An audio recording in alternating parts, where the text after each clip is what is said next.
sebelumnya sebelum kita mulai kajian ahad kedua ini yang insya Allah mengisi Kiai Haji Husain Hasan, akan saya bacakan itu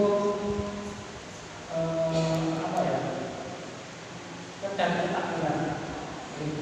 Yang pertama adalah susunan acaranya adalah yang pertama itu takbir masjid bangun, yang kedua adalah murojaah atas nama Ciska, atas nama saudara Ciska. Yang ketiga kajian minggu kedua insyaallah isi Bapak Kiai Haji Husain Hasan. Untuk acara pertama Bapak Komda selaku Ketua Takmir Masjid akan berikan info seputar takbiran masjid. Demikian monggo.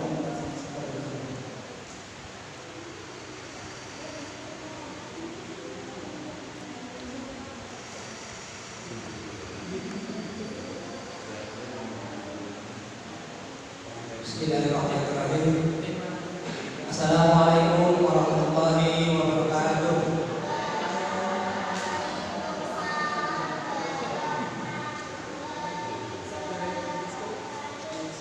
Alhamdulillahirabbil alamin wa bihi nasta'inu 'ala umuri dunya wa 'ala wassalatu ajma'in.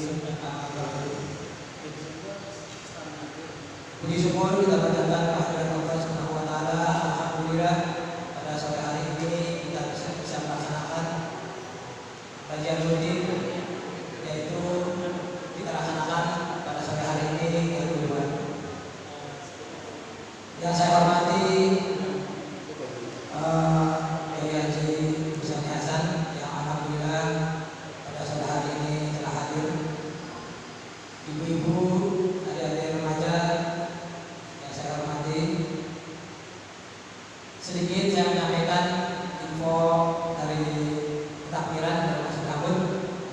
Yang pertama saya sampaikan yaitu berupa himbauan, terutama untuk para orang tua, terutama bapak-bapak.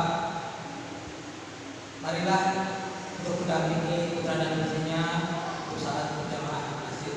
Insyaallah kalau dengan kehadiran orang tuanya, nanti anak-anak selama di masjid juga bisa terkondisikan. Kemudian yang kedua, bahwa takmir Masjid Ambon akan mengadakan kegiatan PHBI, yaitu kegiatan dalam nyongsong perayaan Isra Mi'raj yang akan dilaksanakan pada tanggal 26 dan 27 Februari 2022. Adapun kegiatannya yaitu satu mabit yang akan dilaksanakan untuk anak-anak remaja, kemudian jalan sehat nanti untuk keluarga muslim dan muslimah. Insyaallah nanti kita siapkan door prize juga. Kemudian yang ketiga, acaranya kegiatannya bazar. Bazar itu nanti berlaku untuk umum di bazar murah. Insyaallah kita akan disediakan juga berupa voucher dari panitia. Yang keempat adalah donor darah yang berlaku juga untuk umum. Kami dari takmir mohon dukungannya serta peran sertanya agar kegiatan tersebut bisa berjalan dengan lancar dan Masjid Ambon tambah makmur. Info selanjutnya yaitu bahwa Masjid Ambon kemarin anak remaja sudah mengadakan pertemuan. Alhamdulillah pasca pandemi kita juga sudah membentuk ikatan remaja masjid, ikatan remaja Masjid Ambon. Mohon kepada semua orang tua untuk mengkondisikan putra putrinya, terutama yang seumuran SMP dan SMA, yaitu untuk mengikuti kegiatan remaja masjid yang nanti akan diawali dengan kegiatan mabit yang untuk menyongsong Isra dan Mi'raj. Untuk mabit, yaitu mabit itu batasannya nanti yang mengikuti mulai kelas 4 SD sampai anak-anak SMA. Itu aja yang saya sampaikan. Semoga anak-anak kita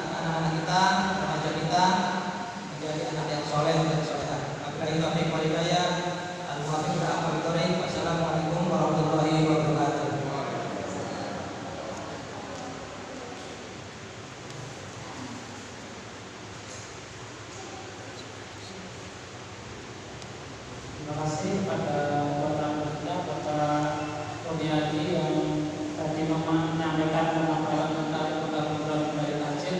Kita dukung sepenuhnya biar kebaran. Alhamdulillah yang bicara yang kedua yaitu murojaah dari Saudara Siska. Monggo Saudara Siska maju. Tempat dan kami di kami semua.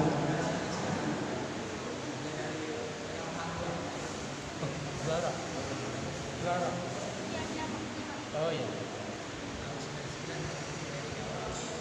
Assalamualaikum warahmatullahi wabarakatuh. A'udzu billahi minasyaitonir rajim. Bismillahirrahmanirrahim. Tabarakalladzii jaddidu mulkahu ala kulli syai'in qadir. Alladzi khalaqal mauta wal hayata liyabluwakum ayyukum ahsanu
acara yang ketiga, kita langsung saja.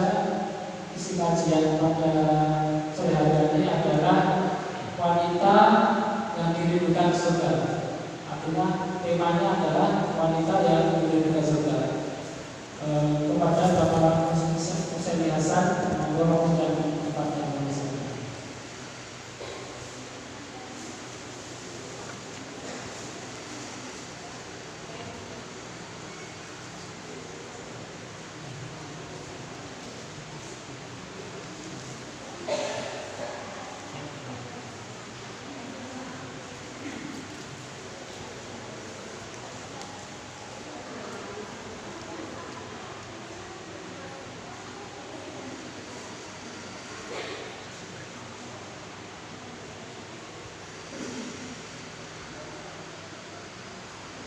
Assalamualaikum warahmatullahi wabarakatuh.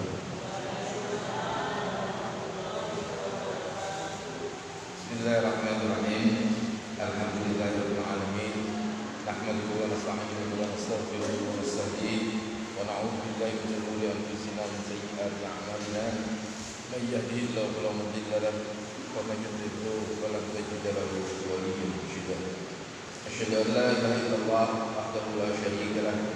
أشهد أن محمدا عبده ورسوله الذي لا نبي ولا رسول بعده. اللهم صل وسلم وبارك على سيدنا محمد وعلى آله وأصحابه ومن تبعهم إلى يوم الدين. أما بعد. Ketua Takmir Masjid Umud dan pengurusnya, semua yang hadir, terutama ibu-ibu dan adik-adik, anak-anak semua yang dimuliakan oleh Allah Subhanahu wa taala. Kita bersyukur kepada Allah atas segala karunia-Nya. Sore hari ini kita dipertemukan dalam satu majelis yang insya Allah sangat dimuliakan. Karena di dalamnya kita mencoba sedikit lebih tahu tentang agama kita, berusaha untuk lebih tahu tentang agama kita, untuk selanjutnya kita praktekkan dalam hidup kita. Salawat serta salam selalu senantiasa tercurahkan kepada junjungan Nabi besar kita Muhammad sallallahu alaihi wasallam, beserta para keluarganya, para sahabatnya, dan siapapun yang dalam hatinya selalu tumbuh cinta kepada Nabi dan selanjutnya mewujudkan cintanya dengan selalu hidup. Selanjutnya, saudara tinggi, sore hari ini saya diberi tema wanita yang dirindukan surga. Terhadap surga kita semua rindu. Tapi apakah surga merindukan kita? Lah ini pertanyaannya. Kata saya rawon ini dirindukan surga semua kata. Hujan-hujan tetap jalan. Mudah-mudahan lah. Karena untuk menjadi wanita yang dirindukan surga itu syarat-syaratnya agak berat.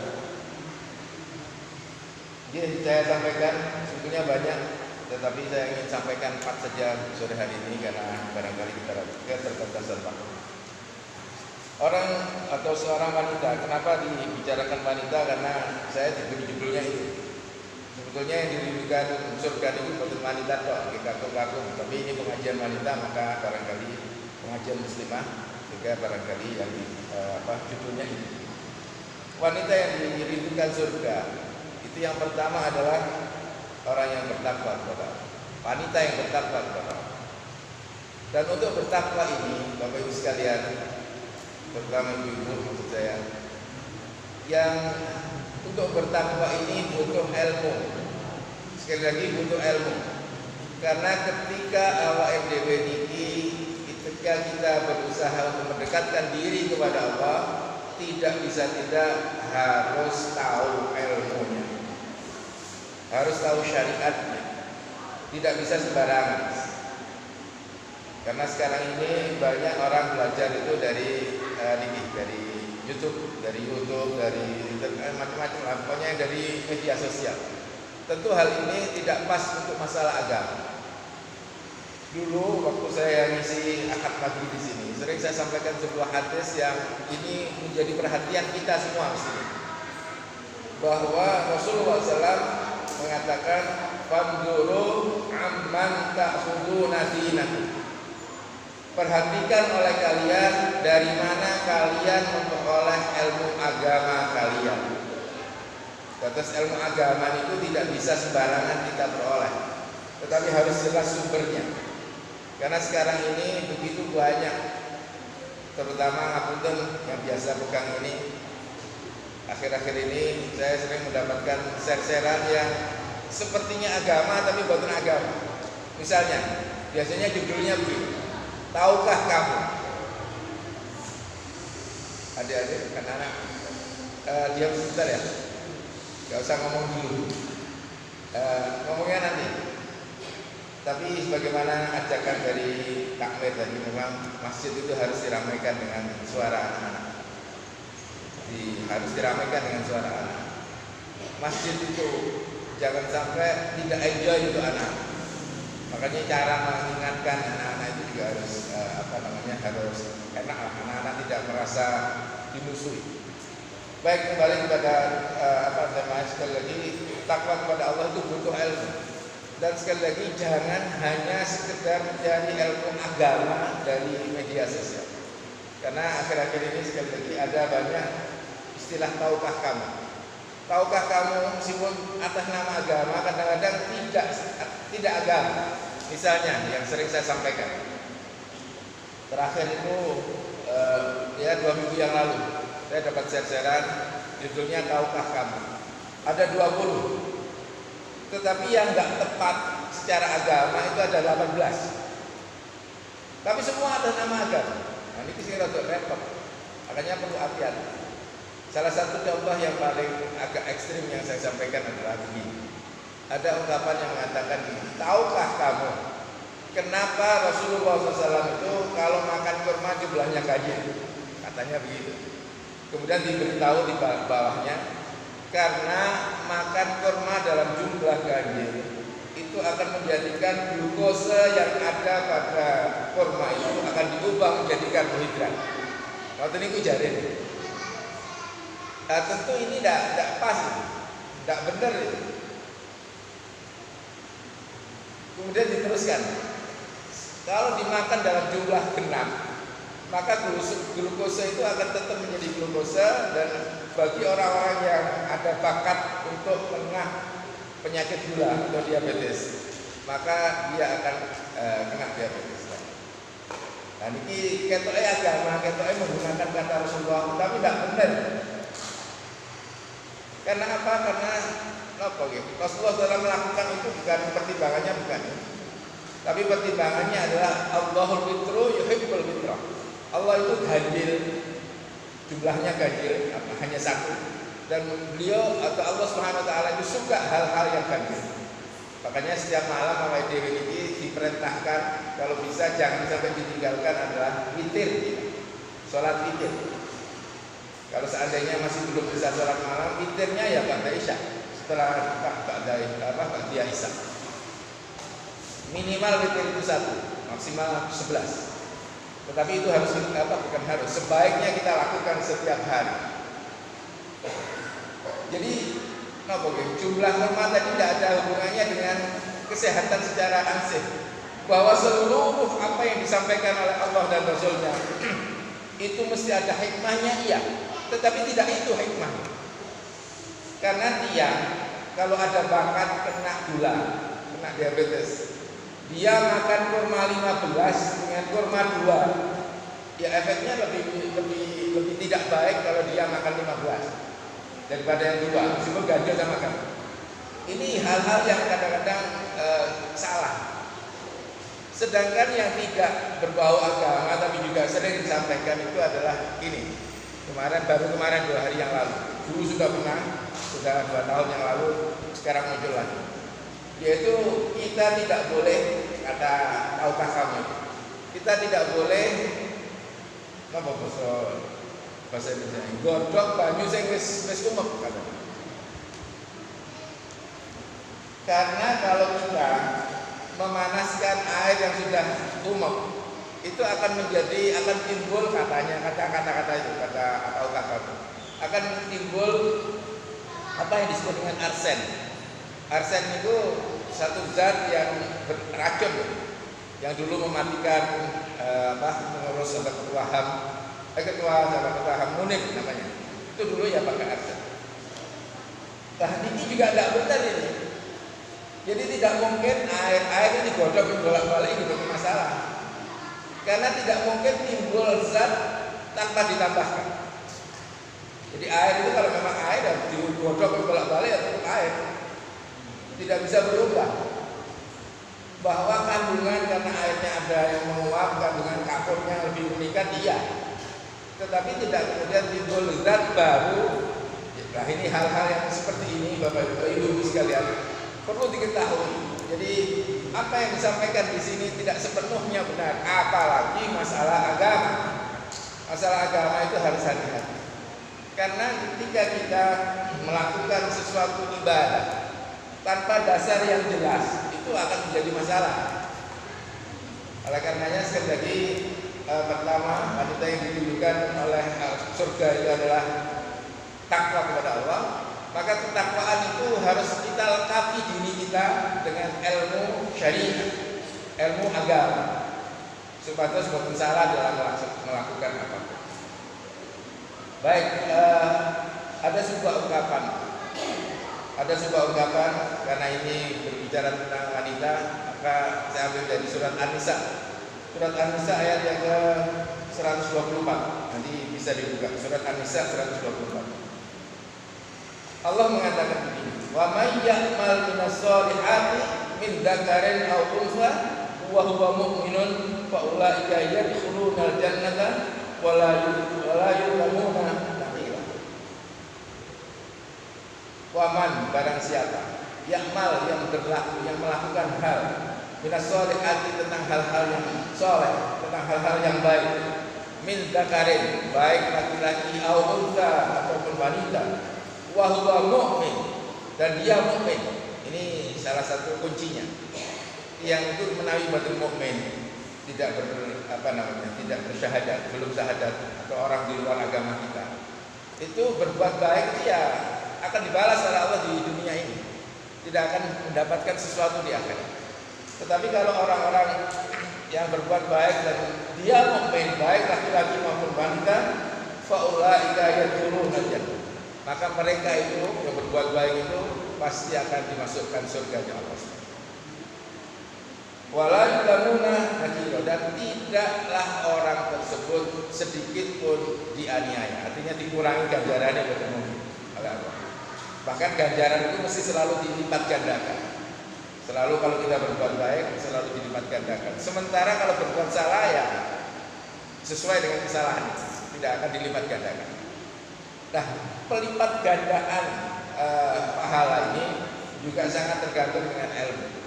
Saya sering menyampaikan hal yang terkait dengan ilmu ini. Tiang, ibu-ibu, beberapa orang sama-sama melakukan kebaikan yang sama, kualitasnya sama, ikhlasnya juga sama, tetapi nilainya di hadapan Allah belum tentu sama. Karena tergantung dari kefahaman dia akan yang dilakukan. Termasuk nomor 5 di sholat, di haji, nomor di poso, dan sebentar lagi kebetulan awal dewe Rejab itu insya Allah Februari tanggal 2 itu sudah Rejab. Makanya yang yang masih memiliki utang poso ya itu lagi sahur, terus Rejab di sekitar sebentar lagi sudah hampir Rejab.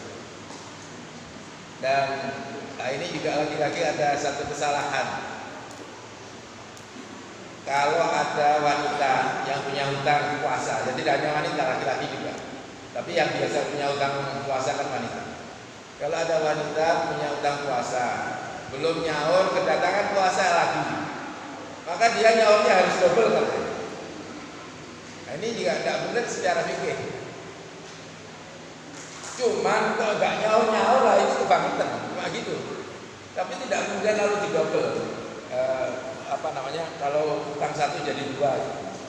Karena Allah SWT itu senes-rentenir, sing iso nganake, tidak. Ya, kok kebangetan. Wis poso maneh kok lagi orang nyaur-nyaur. Nah, ini saya ingatkan yang barangkali karena ada wanita tertentu yang ketika berhalangan itu agak panjang. Kalau di fikih-fikih dibahas wanita itu kadang-kadang ada yang berhalangannya itu sampai 15 hari. Nah, itulah utangnya mau pakai. Maka makanya segera dibalas di sahur. Baik, hadirin yang dimuliakan oleh Allah Subhanahu wa taala, sekali lagi orang yang berbuat baik dalam hal ini menunjukkan ketakwaan. Karena tiang takwa itu definisi takwa menawi wonten Jumatan.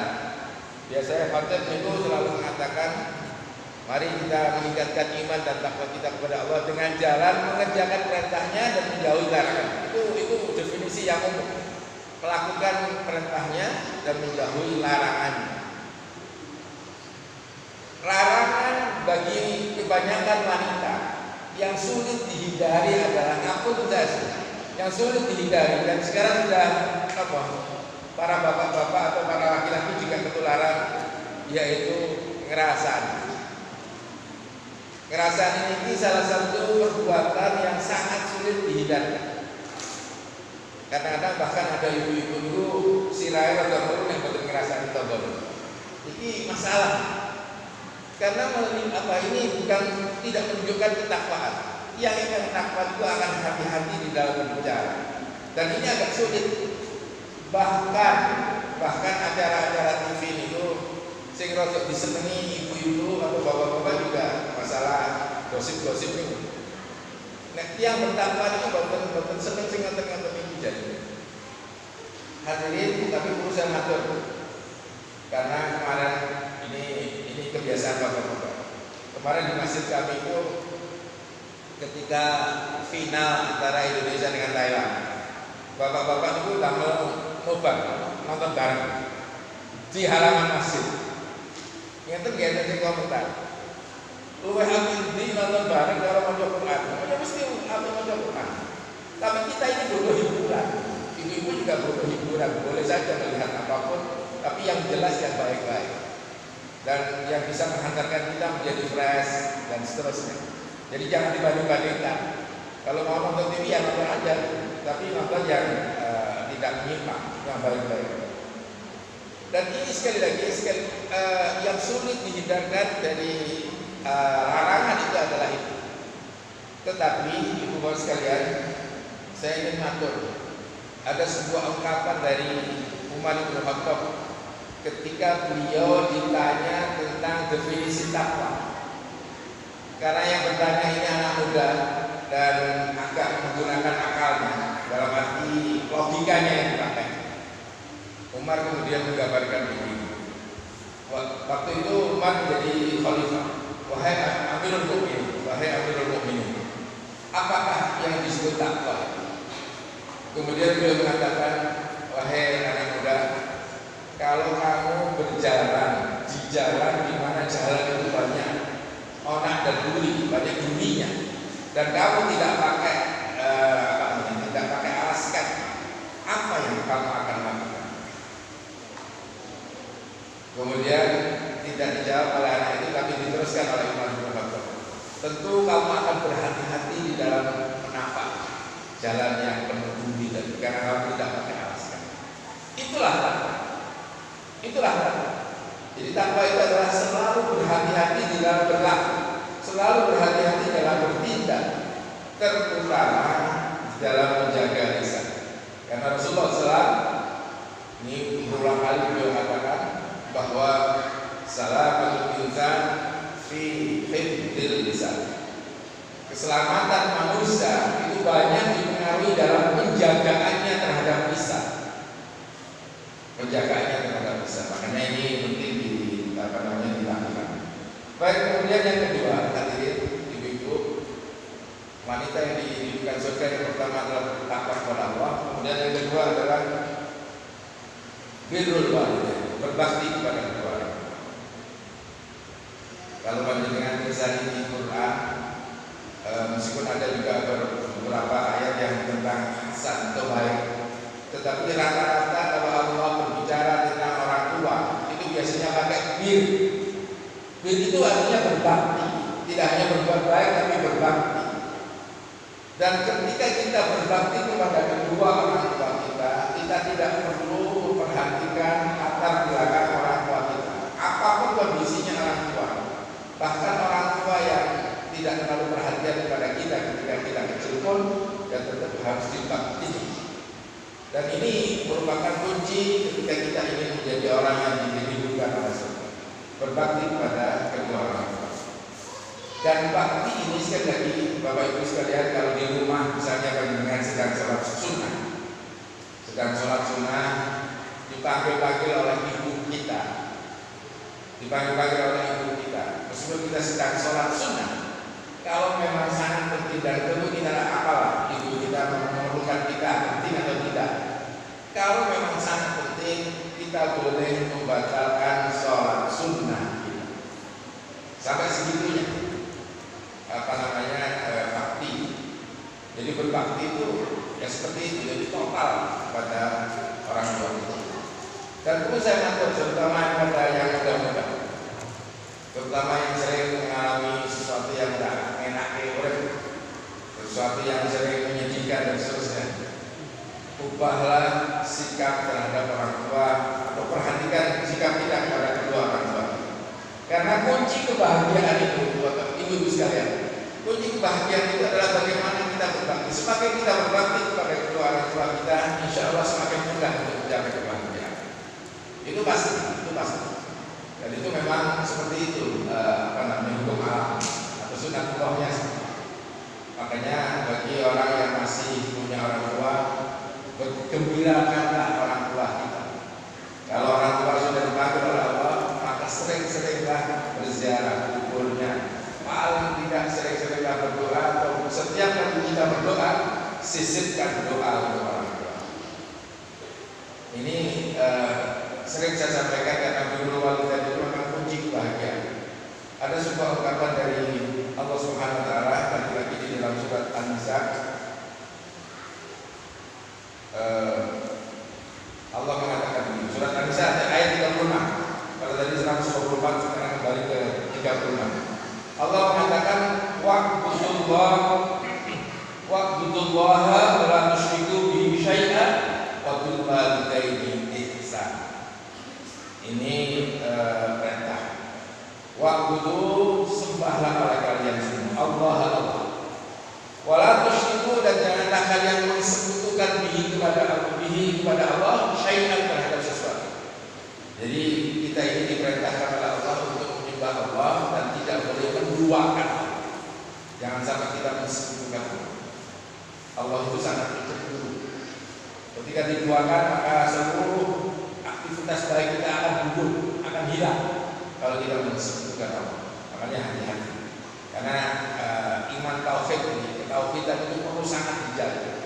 Ketika ada orang melakukan sesuatu, dia soleh, dia berbuat baiknya banyak, tetapi kalau sampai menduakan Allah, haram hukumnya masuk surga.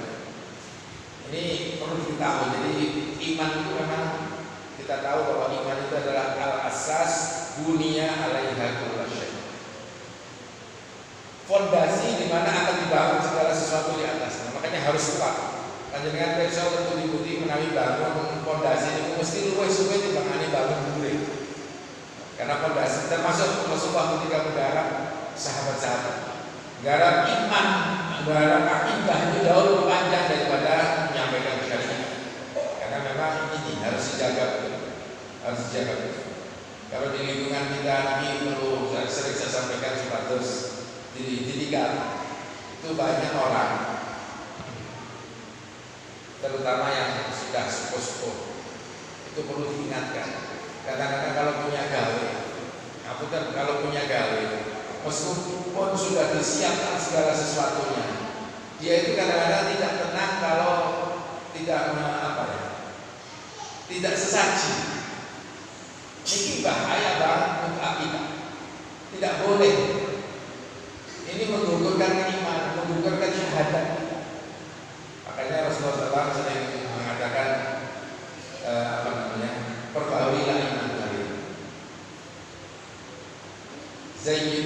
Perbaharuilah iman kalian. Kaifa jaddidu iman, perbaharuilah iman kalian, kata Rasulullah. Para sahabat ya gak bingung, iman kok diperbarui.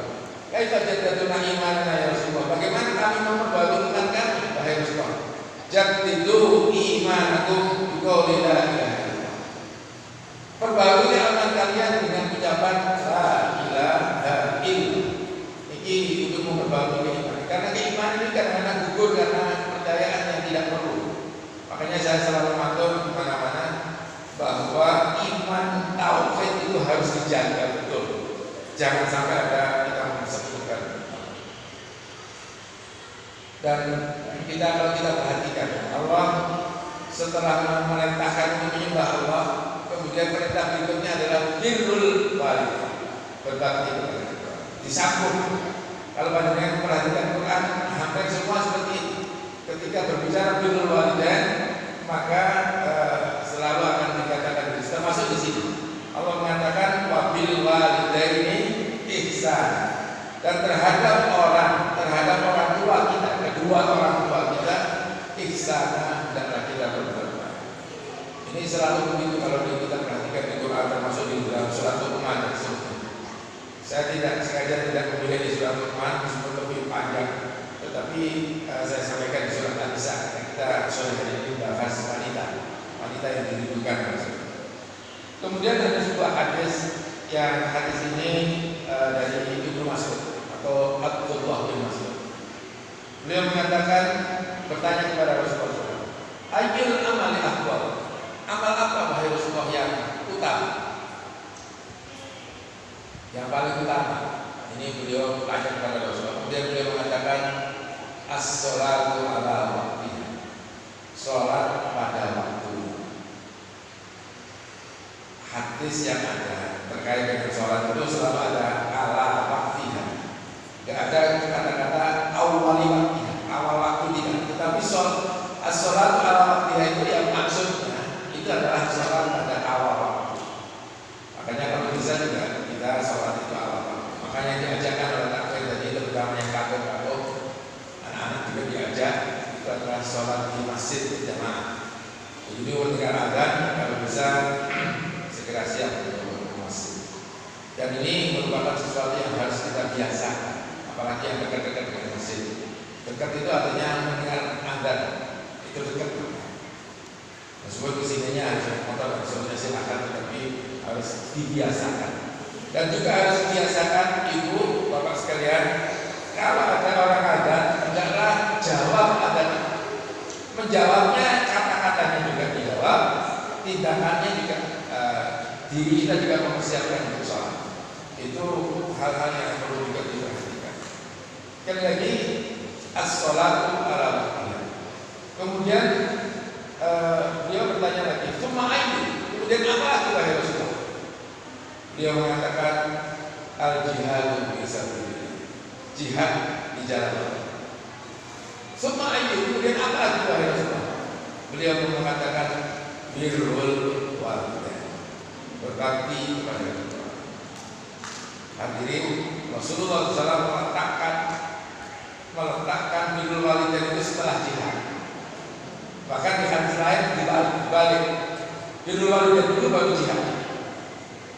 Karena begitu pentingnya kita berbakti kepada orang tua. Baik, hadirin yang dimuliakan oleh Allah, ini yang kedua. Sekali lagi, yang pertama bertakwa kepada Allah yang selalu menjalankan apa yang menjadi perintah, selalu berusaha untuk menjauhi segala larangan. Terutama yang saya pesankan tadi, yang umum kita semua ini adalah inilah itu biasa untuk merasa dibanggakan. Yang ketiga adalah ini kisah berat juga kadang-kadang. Dan ada yang banyak yang salah paham, yaitu taat kepada suami. Ini termasuk wanita yang dirindukan semua. Taat kepada suami tentu ada catatannya. Ketika suami memang tidak mengajak kemaksiatan, suami selalu mengajarkan ketaatan, itu harus ditaati. Cuma ada banyak orang yang salah paham dengan cerita tentang Umar bin Khattab. Nanti ada seorang sahabat diorang bojone terus lah. Dan ini kalau laki-laki yang sadar itu ya biasa, karena wanita itu berbicaranya 5 kali lipat lebih dari laki-laki. Kalau di rumah tangga laki-lakinya lebih banyak ngomongnya, itu dibalik-balik. Kalau perempuan itu wanita itu memang biasa lebih banyak ngomong. Dan itu tidak apa-apa. Nah, yang terjadi pada saat Umar bin Khattab itu mau dikonsultasi seorang sahabat.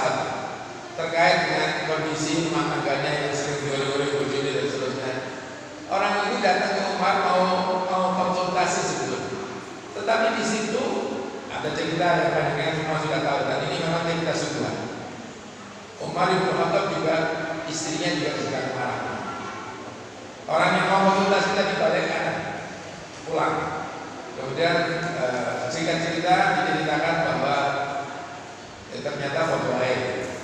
Hadirin saya ingin matur, meskipun Umar tadi sedang di Nabawi Boso Jawa itu itu diunai-unai dalam kondisi yang biasa, tidak menyakitkan hati, tetapi hanya dia omelan biasa. Tapi itu boleh. Dan wanita itu ya perlu sering ngomel, karena memang bawaannya begitu. Jangan sampai diseger, tapi terus disampaikan, apalagi terkait dengan suami.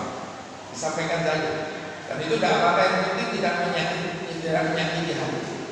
Dan itu bukan berarti orang yang ngomeni bojone itu bagi bertahan boten. Jadi boleh-boleh saja seperti yang dilakukan oleh istrinya Umar bin Khattab. Tetapi tentu tetap hormat, tetap taat. Jadi perlu saya maksud ini, jangan sampai ada keliru. Umar ketika bojone orang boten. Umar itu sangat tegas dalam hal-hal itu. Tetapi ketika istrinya marah, dalam arti ngomel-ngomel, ya beliau diam aja. Makanya bapak-bapak yang istrinya sedang ngomel ya biasa saja. Tapi jangan sampai ada kata-kata bisa ngomel baik, kalau ngomel lagi bisa apa itu menyinggung. Ada banyak mubalek.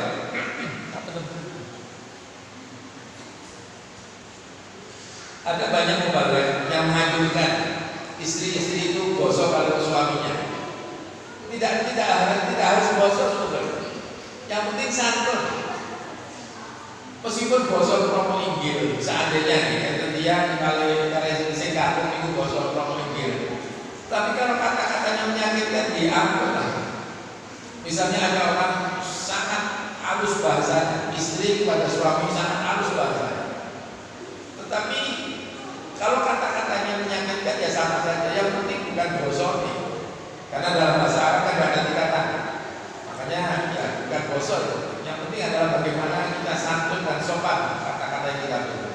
Meskipun bosok promo halus, kalau kata-katanya kasar ya menyakitkan hati dan ini tidak boleh. Misalnya yang saya pakai contoh. Kampung Bapak kagungan pun ngapunten nggih. Kira basa halus kan tutup. Bahasa halusnya tutup karena wanitanya istrinya sedang marah. Kemudian dia mengatakan ngapunten kagungan tutup kasar. Ngapunten Bapak kagungan contohipun menanda hati itu kan ribet. Meskipun bahasanya halus tapi kalau kata-katanya seperti ini ya menyakitkan. Dan itu sah saja. Makanya yang penting apa yang disampaikan oleh para muballigh bukan bosone, bukan bosone, tapi bagaimana kata-kata yang baik. Itu yang penting sebetulnya. Makanya Bapak Ibu sekalian, kami untuk bosone ini bukan masalah, tidak ada masalah. Yang penting adalah taat. Dan ketaatan itu kalau dulu kita menjadi ibu-ibu masih menjadi anak dari Bapak Ibu kita, maka ketaatan itu total pada orang tua. Tetapi begitu menjadikan maka ketaatan itu pindah kepada suami. Dan itu total, harus total. Cuma totalnya tidak seperti totalnya kita kepada Allah dan Rasul. Kalau taat kita kepada Allah dan Rasulnya itu tidak ada batasnya, tidak ada batasnya. Sementara ketaatan kita kepada orang tua, ketaatan kita kepada pimpinan kita, ketaatan kita kepada pemerintah kita ada batas. Batasnya adalah aturan. Ada yang dilanggar atau tidak? Itu yang menjadi catatan. Baik. Berikutnya yang terakhir, yang keempat, karena waktu saya hanya menyampaikan 4 saja. Yang keempat, apa? Selalu dengan rela, dengan ikhlas mendidik anak-anak. Sebetulnya dalam rumah tangga yang paling bertanggung jawab, sekali lagi yang paling bertanggung jawab terhadap sikap anak, akhlak anak, agamanya anak, itu sebetulnya bapak. Tetapi pendidikan pertama itu dari ibu. Makanya suami yang baik itu selalu mendampingi istrinya untuk mendidik anak-anak, menyuruh untuk mendidik anak-anak. Dan itu dari ibu. Dan ibu sekalian, saya ingin mengatur. Kalau mendidik anak itu kata Ali bin Abi Thalib, sesuaikan dengan kondisi anak-anak masing-masing. Anak yang satu beda dengan yang lain. Ada satu ungkapan yang barangkali ini juga perlu saya sampaikan, karena ini masalah agama juga. Jangan sering membanding-bandingkan anak dengan anak lain, karena masing-masing anak itu punya karakter, masing-masing anak itu punya watak. Jangan dibandingkan dengan kakaknya, dengan adiknya, apalagi dengan tetangga. Gak usah dibanding-bandingkan. Jadi bikin saja. Dan pendidikan pertama yang harus dilakukan adalah pendidikan agama. Alhamdulillah tadi di sini benar ya, tahfidzul Quran. Ini perlu dikembangkan. Tapi tahfidzul Quran yang tentu saja tidak hanya hafal, tetapi benar-benar juga akhlak. Saya dulu waktu sanawiyah, waktu di Quran ini benar di sekolah SD, SMP benar. Sekolah kita itu lulus kita ke sanawiyah, itu saya di pondok pesantren di Jombang. Setelah selesai sanawiyah saya pindah ke Jogja. Ketika pindah dan pamit kepada kiai, itu salah satu pesan yang ditingkatkan adalah bagaimana harus menjaga akhlak. Sampai-sampai secara ekstrim panjang sebetulnya kata-kata ini. Tetapi intinya begini, lebih baik tidak punya ilmu tapi berakhlak daripada berilmu tetapi tidak berakhlak. Makanya ya kalau bisa dua-duanya, ilmunya banyak, akhlaknya banyak.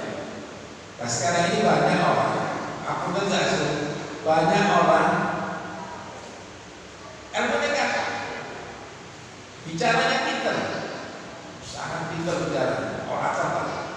Tetapi sebenarnya itu nilai-nilai uang. Ini berarti orang yang tidak berakhlak baik. Karena Rasulullah SAW itu bahkan dengan musuhnya saja selalu berkata-kata yang baik. Bahkan dalam Al-Quran itu Nabi Musa dan Nabi Harun ketika menghadap kepada ketika mendatangi Fir'aun, itu perintahnya adalah waqula lahu qawlan layyinan. Katakanlah oleh Musa dan Harun kepada Fir'aun itu qawlan layyinan, kata-kata yang lembut. Padahal Fir'aun itu jenenge mawon Fir'aun.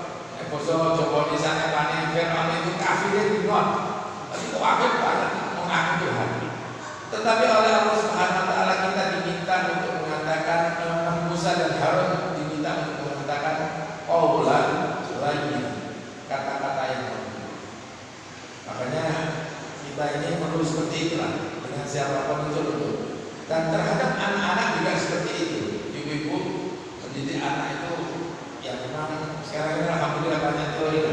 Tapi teori itu perlu dipraktekkan, Jangan sampai hanya sekedar teori. Terutama teori tentang agama harus dipraktekkan. Dan Allah Subhanahu wa taala juga pesan kepada kita semua, terutama ini tanggung jawab bapak sekalian. Tetapi pendidiknya adalah ibu. Yaitu Allah Subhanahu wa taala mengatakan ya ayyuhalladzina amanu qu anfusakum wa ahlikum. Wahai orang-orang yang beriman, qu anfusakum, jagalah diri kalian sendiri, wa ahlikum dan keluarga kalian dari neraka. Kita semua diminta, ini tanggung jawab kita masing-masing sebagai orang tua, terutama ibu-ibu dalam mendidik anak. Kita harus menjaga diri kita sendiri dan menjaga anak-anak kita, keluarga kita secara keseluruhan dari neraka. Kalau orang menghindar dari neraka pasti akan dirindukan surga. Makanya kita ini ibu-ibu terutama sekali lagi di dalam mendidik anak-anak itu harus benar-benar perhatian. Terutama sekali lagi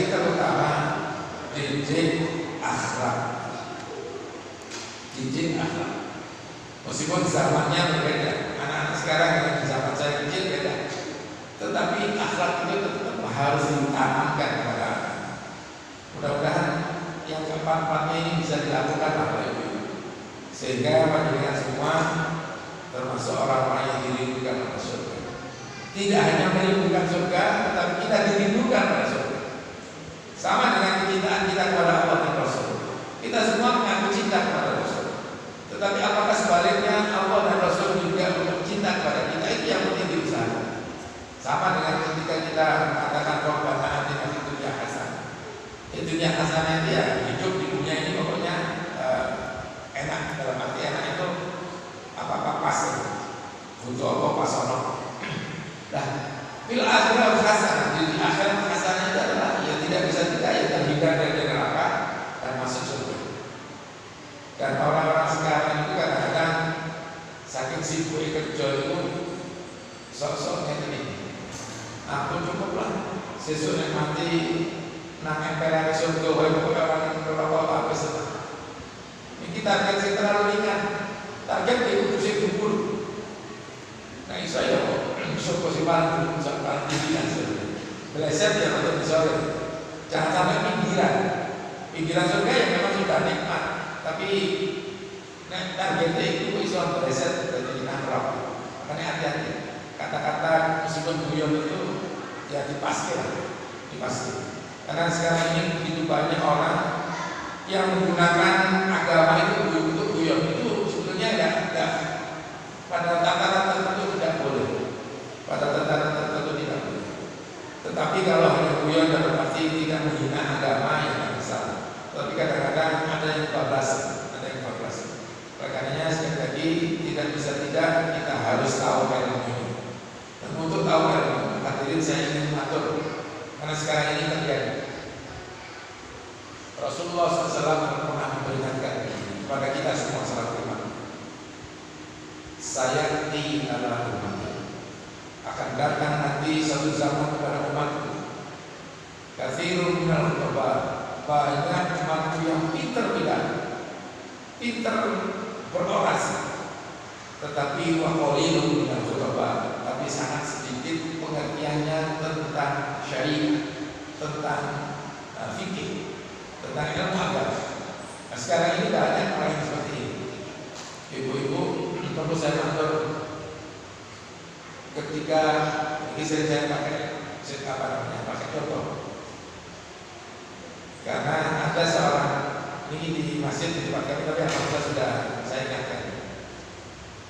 Karena kakinya sakit, itu kalau sholat selalu duduk, itu kan boleh saja. Tetapi orang ini bisa jalan dan jalan jauh itu bisa. Berdiri lama tidak bisa. Makanya kalau ada orang yang tidak bisa sujud, tidak bisa rukuk dengan sempurna karena sakit kakinya, tapi kalau bisa berdiri, maka pada saat takbiratul ihram, pada saat harus berdiri, maka dia harus berdiri. Betapapun kakinya sakit. Kalau sakit yang betul memang gitu. Nah ini salah satu adalah oleh-oleh dari orang haji. Tentrikon itu, dan Mekah, Madinah itu kata tiang si manja. Tiang buat tempat sakit ya. Tapi sebenarnya kan sholat tubuh, bawa kursi. Saya tahu kalau tidak sakit itu karena kalau ada tempat yang kosong itu dia santai mau jalan biasa. Tapi sholatnya ini kalau sholat wajib itu tidak boleh. Sholat wajib itu tidak boleh sampai duduk.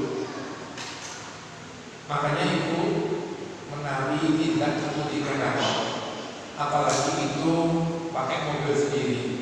Tidak boleh sholat di atas mobil. Tidak boleh. Dengan cari hadis Rasulullah SAW sholat di atas kendaraannya untuk kota dan kuda tidak pernah. Tetapi kalau sholat sunnah sering. Tapi sekarang ini tiang-tiang kan biasa pidato dan video Allah itu menghendaki kemudahan dan Allah tidak menghendaki kesulitan. Makanya kalau panjenengan tidak, kalau mau pergi ya sholat saja di atas kendaraan, buat lancar. Apalagi di tempat kita ini banyak masjid. Tentu kita berhenti sholat tempat, tidak boleh tayamum.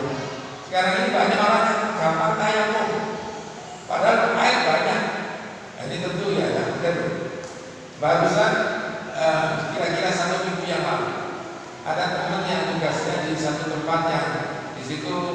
hawanya sangat dingin, bahwa bahkan di bawah nol.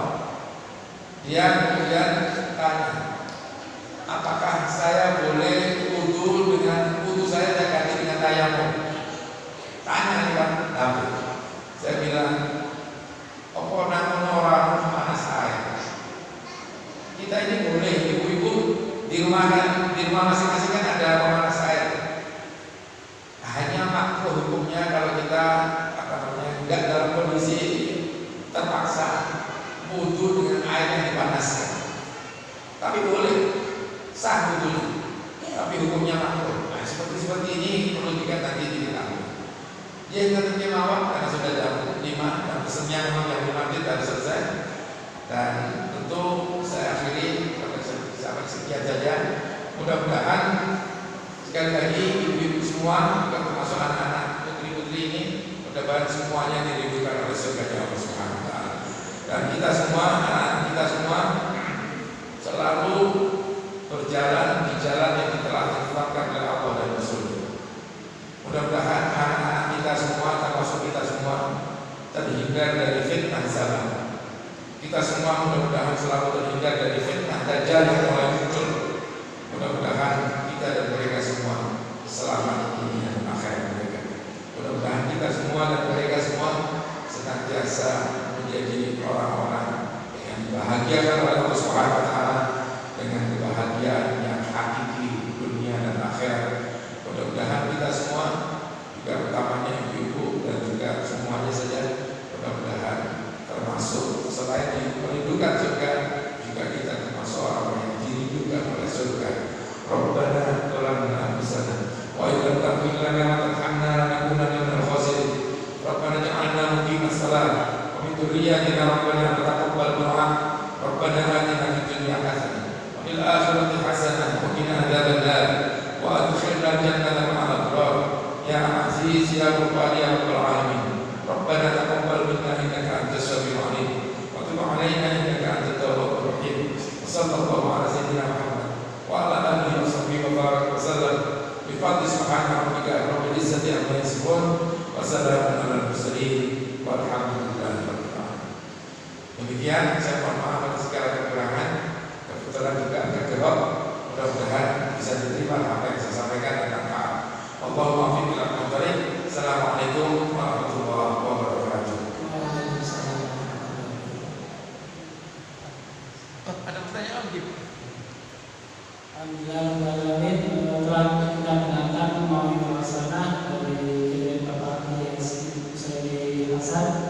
Kalau boleh saya merangkum terkait dengan pengajian pada sore hari ini dengan tema wanita yang diundang diri dengan surga, dan itu bersambung dengan surga pun merindukan kita sebagai wanita terutama ya, terutama wanita. Kalau boleh saya merangkum terkait mulai dari sana tadi, yang pertama adalah bertakwa kepada Allah Subhanahu wa taala, itu yang pertama. Yang kedua adalah berbakti kepada kedua orang tua. Yang ketiga, wanita yang taat kepada suami. Ini tadi yang adalah cukup berat. Yang keempat adalah mendidik anak-anak dengan baik. Insya Allah ibu dan bapak semuanya insya Allah terangkum dalam tempat yang dirindukan surga, dan surga pun merindukan kita semua. Kalau kita berbakti kepada suami, itu yang paling benar, itu sangat-sangat berat jika sampai mengatakan yang kurang tepat kepada seorang suami. Nah, itu yang berat tadi. Kalau mungkin ada pertanyaan Bapak Ibu yang dirahmati Allah, kalau tidak ada diselingi dengan laporan keuangan.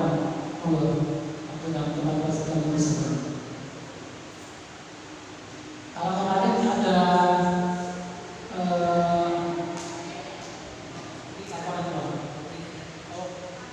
kita cancel dulu karena yang bertanggung jawab untuk laporan keuangan tidak hadir. Mungkin ada pertanyaan, Ibu, monggo.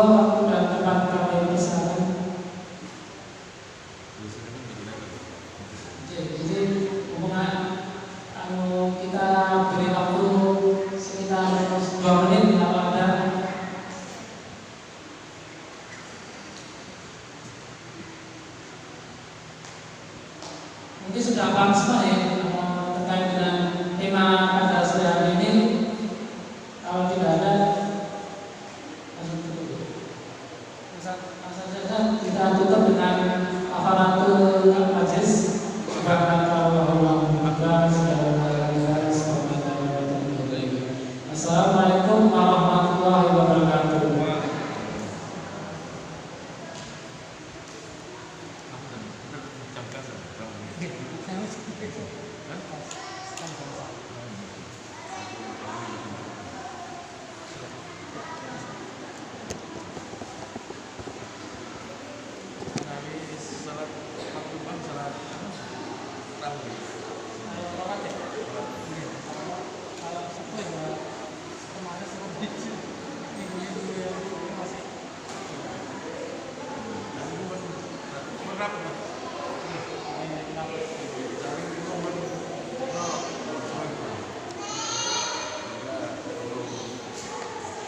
Sayangnya di Mekah di Madinah nanti di Jakarta mulai tanggal 30.